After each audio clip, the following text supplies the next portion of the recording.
जय हिंद साथियों, नमस्कार, नमस्ते, गुड इवनिंग। आप सभी साथियों का जीके क्लासेस में हार्दिक स्वागत और अभिनंदन है।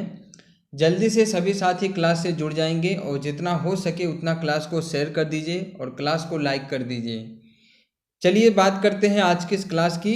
तो आज की इस क्लास में हम लोग बात करने वाले हैं शब्द अलंकार के बारे में। जैसा कि आप जानते हैं कि पिछली क्लास में हमने अलंकार को शुरू किया था, यानी अलंकार की शुरुआत की थी और उसमें हमने बात किया था कि अलंकार क्या होता है, अलंकार के कितने भेद होते हैं, यानी कितने प्रकार के होते हैं। इन सभी बातों को हमने पिछली कक्षा में बात किया था। आज की इस कक्षा में हम लोग शब्द अलंकार के बारे में बात करेंगे और शब्द अलंकार के कितने प्रकार होते हैं, कितने भेद होते हैं, इन सभी बातों को आज की इस क्लास में हम लोग चर्चा करेंगे। तो जल्दी से आप लोग क्लास से जुड़ जाइए और चलिए क्लास की शुरुआत करते हैं। और शुरुआत करने से पहले एक बार पुनः आप सभी से निवेदन है कि चैनल को सब्सक्राइब कर ले, बेल आइकन प्रेस कर दीजिए। क्लास अगर आपको पसंद आती है तो लाइक करें और अपने सभी साथियों में शेयर करें। कमेंट बॉक्स में ज़रूर कमेंट करके बताएं कि आपको क्लास कैसा लगा और सुझाव अगर कोई आपको देना हो तो वो भी आप दे सकते हैं। टेलीग्राम चैनल को ज़रूर ज्वाइन करें, इसका लिंक आपको वीडियो के डिस्क्रिप्शन में दे दिया जाएगा। इससे ये फ़ायदा होगा कि क्लास का जो भी PDF फाइल होता है वो आपको टेलीग्राम चैनल पे बिल्कुल फ्री में मिल जाएगा। तो चलिए बिना देर किए आज की इस क्लास की शुरुआत करते हैं। तो हम लोग बात कर रहे हैं शब्द अलंकार के बारे में। सबसे पहले यही जान लेते हैं कि शब्द अलंकार क्या होता है। वैसे पिछले क्लास में मैंने आपको बताया था कि शब्द अलंकार क्या होता है। एक बार पुनः हम लोग रिविजन कर लेते हैं। शब्द अलंकार जो है ये आपके दो शब्दों से मिलकर बना है, शब्द प्लस अलंकार। जब अलंकार किसी विशेष शब्द की स्थिति में ही रहे और उस शब्द की जगह पर कोई समानार्थी शब्द के रख देने से उस शब्द का अस्तित्व न रहे तो वहाँ पे शब्द अलंकार होता है, उसे हम लोग शब्द अलंकार कहते हैं। इस अलंकार में वर्ण या शब्दों की लयात्मकता होती है। यहाँ अर्थ का चमत्कार अधिक महत्वपूर्ण नहीं होता है। यहाँ पे अर्थ को महत्व नहीं दिया जाता है, केवल वर्ण और शब्दों को महत्व दिया जाता है। बात करते हैं शब्द अलंकार के कितने भेद होते हैं। तो शब्द अलंकार आपके 5 प्रकार का होता है। पहला है आपका अनुप्रास अलंकार, दूसरा है आपका यमक अलंकार, तीसरा है श्लेष अलंकार, चौथा है आपका वक्रोक्ति अलंकार और पांचवा है आपका विवक्षा अलंकार। तो शब्द अलंकार के 5 भेद होते हैं: अनुप्रास, यमक अलंकार, श्लेष अलंकार, वक्रोक्ति अलंकार और विवक्षा अलंकार। इन सभी के बारे में हम लोग विस्तार से चर्चा करेंगे। आज की इस क्लास में हम लोग अनुप्रास अलंकार और यमक अलंकार के बारे में बात करेंगे। तो चलिए पहले बात करते हैं अनुप्रास अलंकार की। अनुप्रास जो है ये 2 शब्दों से मिलकर बना है, अनु प्लस प्रास। अनु का अर्थ होता है बार बार तथा प्रास का अर्थ होता है वर्ण, यानी बार बार वर्ण, है ना। अनुप्रास जो है आपका 2 शब्दों से मिलकर बना है। किससे? अनु प्लस प्रास। अनु का अर्थ क्या होता है? अनु का अर्थ होता है बार बार और प्रास का अर्थ होता है वर्ण। अब इसकी परिभाषा पे आते हैं। तो जब किसी वाक्य या छंद में एक ही वर्ण की आवृत्ति बार बार हो तो वर्णों की इस आवृत्ति को हम लोग अनुप्रास अलंकार कहते हैं। कहने का अर्थ यह है साथियों कि जब किसी वाक्य या छंद में कोई वर्ण आपको बार बार आवृत्ति में मिले, यानी ऐसा वर्ण जिसकी आवृत्ति बार बार हो, तो आप समझ जाइए कि वहाँ पे अनुप्रास अलंकार है। ये इसकी पहचान है। जैसे एक उदाहरण से हम लोग समझ सकते हैं, मुदित महिपति मंदिर आए, सेवक सचिव सुमंत बुलाए। क्या है? मुदित महिपति मंदिर आए, सेवक सचिव सुमंत बुलाए। इस उदाहरण में आप देखेंगे मैं की आवृत्ति बार बार हो रहा है। मुदित में भी मैं है, महिपति में भी मैं है, मंदिर में भी मैं है, और अगर नीचे वाली लाइन में देखें तो से की आवृत्ति बार बार हुई है, जैसे सेवक सचिव सुमंत। तो इस प्रकार की जब किसी वर्ण की आवृत्ति बार बार हो तो वहां पे हम लोग अनुप्रास अलंकार लिखेंगे। ठीक है। एक और उदाहरण से आप समझ सकते हैं, चामर सी चंदन सी चंद सी, चांदनी चमेली चारू चंद सुगर है। यहाँ पे अगर हम देखें तो चे की आवर्ती बार बार हुई है। इस प्रकार हम कह सकते हैं कि इस वाक्य में यहाँ पे जो अलंकार होगा वो अनुप्रास अलंकार होगा, क्योंकि इसमें चे की आवर्ती बार बार हुई है। तो आई होप साथियों आप अनुप्रास अलंकार क्या होता है ये जान गए होंगे, इससे अच्छे से समझ गए होंगे कि अनुप्रास अलंकार जो होता है वहाँ पे वर्ण की आवर्ती बार बार होती है। ठीक है, चलिए अब हम लोग बात करते हैं कि अनुप्रास अलंकार के कितने भेद होते हैं, है ना। शब्दालंकार के 5 भेद हमने जाना, उसमें हमने पहला पढ़ा अनुप्रास अलंकार। अब अनुप्रास अलंकार के भी 5 भेद होते हैं। इसमें आपका है छेका अनुप्रास, दूसरा है वृत्त्यानुप्रास, तीसरा है लाटानुप्रास और चौथा है श्रुत्यानुप्रास और पांचवा है अनंत्यानुप्रास। अब इन सभी के बारे में हम लोग विस्तार से चर्चा करेंगे। सबसे पहले हम बात करते हैं छेका अनुप्रास क्या होता है। तो छेका अनुप्रास अलंकार जो है साथियों, जहाँ पर स्वरूप और क्रम से अनेक व्यंजनों की आवर्ती एक बार हो वहाँ छेका अनुप्रास अलंकार होता है। स्वरूप और क्रम से जब अनेक व्यंजनों की आवर्ती एक बार होती है तो वहाँ हम कहते हैं कि छेका अनुप्रास अलंकार है। एक उदाहरण से आप समझ सकते हैं, इस करुणा कलित हृदय में क्यों विकल रागनी बसती है। इस करुणा कलित हृदय में क्यों विकल रागनी बसती है। उपरोक्त उदाहरण में अगर देखें तो कै वर्ण की आवर्ती जो है वो क्रम से है। कै वर्ण की आवर्ती किस प्रकार है, क्रम से है। तो जहाँ स्वरूप और क्रम से अनेक व्यंजनों की आवर्ती एक बार होती है वहाँ छेकानुप्रास अलंकार होता है। वृत्त्यानुप्रास अलंकार की बात करें तो जहाँ एक व्यंजन की आवर्ती अनेक बार हो वहाँ वृत्त्यानुप्रास अलंकार होता है।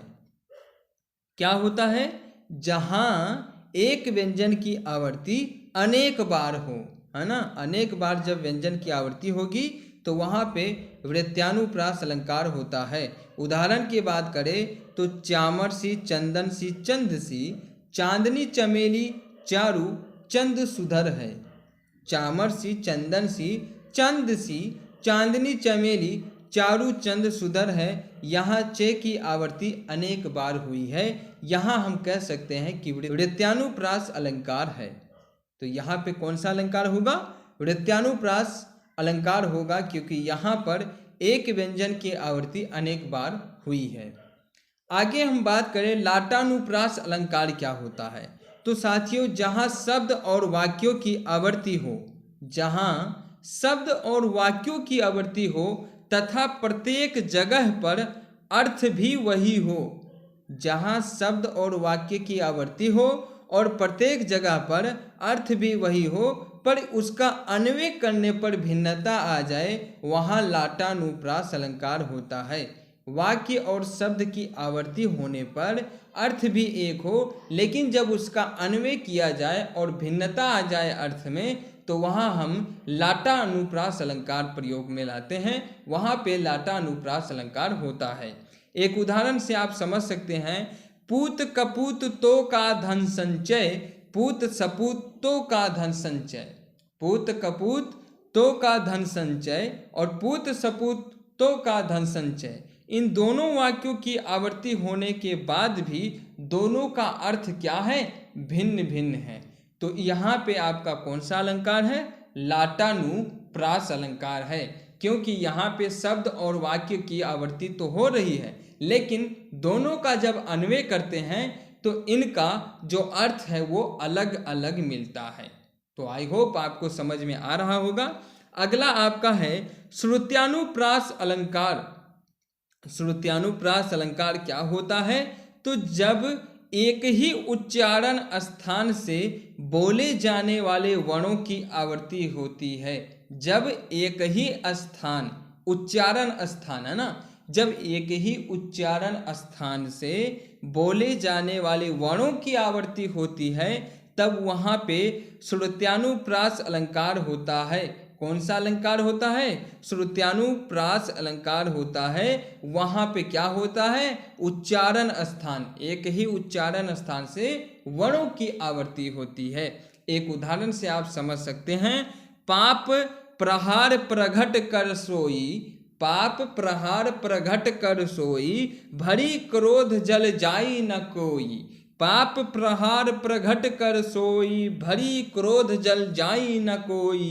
इस उदाहरण में अगर देखें हम तो एक ही स्थान से उच्चारण, जैसे प्रहार प्रघट, प्रहार प्रघट, यहाँ पे प्र और प्र ये दोनों एक ही उच्चारण स्थान से है।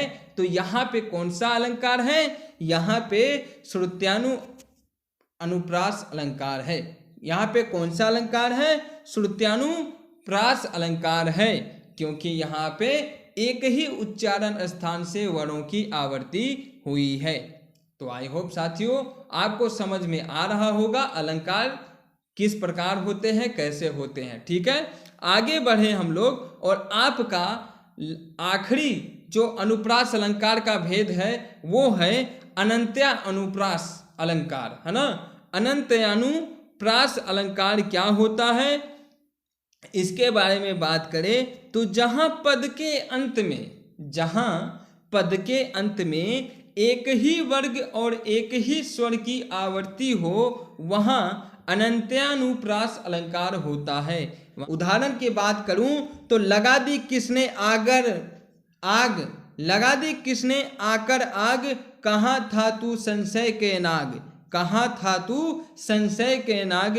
इसे हम लोग अनंत्यानु अनुप्रास अलंकार कहते हैं, क्योंकि यहाँ पर आग और नाग एक ही वर्ग और एक ही स्वर की आवर्ती होती है, एक ही वर्ग और एक ही स्वर की आवर्ती होती है। इस प्रकार के अलंकार को हम लोग अनंत्यानु अनुप्रास अलंकार कहते हैं। आई होप साथियों आप समझ में आ गया होगा आपको कि अनुप्रास अलंकार क्या है और अनुप्रास अलंकार के भेद कितने प्रकार के हैं, और इन सभी के बारे में हमने चर्चा किया। तो अब हम लोग बात करते हैं यमक अलंकार के बारे में। तो सबसे पहले हम यही जानते हैं कि यमक अलंकार का अर्थ क्या होता है। तो साथियों यमक का अर्थ होता है दो। यमक का अर्थ क्या होता है? दो। जब एक ही शब्द एक से अधिक बार प्रयोग हो, जब एक ही शब्द एक से अधिक बार प्रयोग हो पर हर बार अर्थ अलग अलग आए तो वह यमक अलंकार होता है।